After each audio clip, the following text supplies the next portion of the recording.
크리스마스 날 옷장에서 시신으로 발견된 택시기사 살인 사건의 미스터리가 증폭되고 있습니다. 안진용 기자님. 예, 이 남성 술을 마신 뒤 택시와 접촉 사고를 했고요. 합의금을 주겠다면서 이 택시 기사를 유인한 뒤 살해, 은닉을 했습니다. 그런데 이 살인 및 사체 은닉 혐의로 입건된 피의자가 살던 이 파주시 아파트가 이 남성이 아니라 다른 사람이 주인인 것으로 드러났습니다. 집주인인 50대 여성은 피의자의 전 여자친구인데요.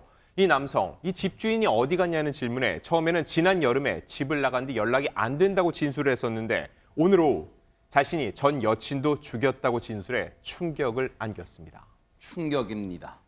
이 사건 수사가 진행되면 진행될수록 이 사건을 파면 팔수록 충격적인 얘기들이 나오고 있습니다. 일단은 아직은 이 집주인에 대해서 전 여자친구라고 관계를 설정한 이 말하는 건 이 용의자, 30대 용의자의 주장이라는 점 일단은 말씀드리고 갈게요. 일단은 전 여자친구라고 집주인에 대해서 전 여자친구라고 말은 하고 있습니다. 근데 그 전 여자친구, 집주인을 살해했다고 진술을 했습니다. 그렇다면 안타깝지만 충격적이지만 박성배 변호사님, 그 집주인, 그 여성분의 시신은 지금 어디에 있습니까?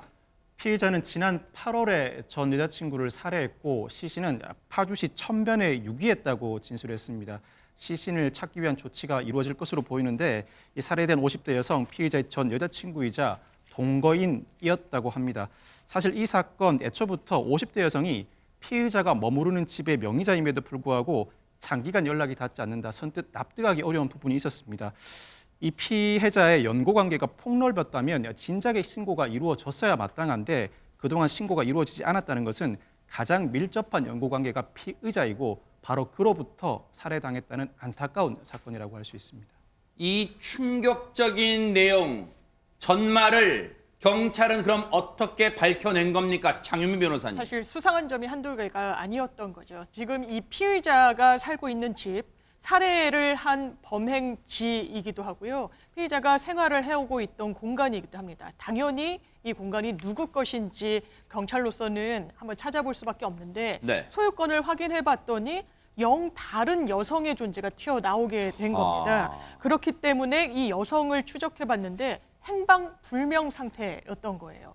더 의심이 짙어질 수밖에 없는 상황이었기 때문에 경찰로서는 이게 단순 살인 사건이 아니라 여죄가 있을 수 있겠구나라고 하고 추가 여죄에 대해서도 수사 중인 상황입니다. 자, 어제도 저희가 합리적인 추정은 했습니다만 이 택시기사를 살해한 정황이 계획범죄 정황이 짙어 보인다고 했는데 지금 충격적인 진술, 이 집의 주인인 여성도 살해해서 사체를 유기했다고 진술한 점으로 봐서 박성배 변호사님, 정말 계획범죄에 더 무게가 실리는 거 아닙니까? 어떻습니까?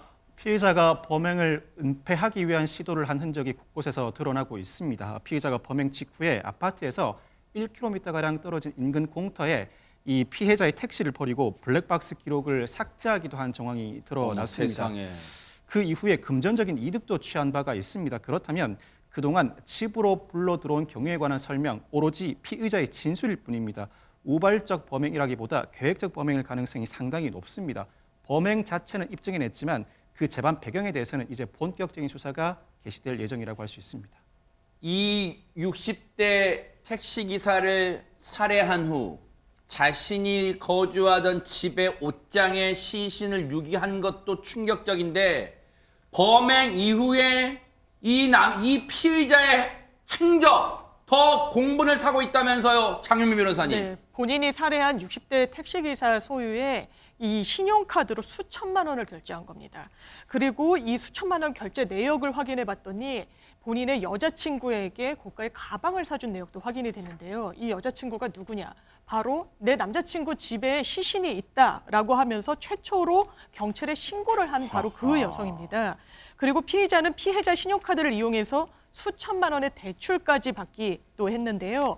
대출과 결제 내역 다 합하면 검거되기 전까지 불과 닷새 사이에 편취한 금액 5천만 원 선이라고 합니다. 이 부분과 관련해서도 경찰이 수사할 것으로 보입니다.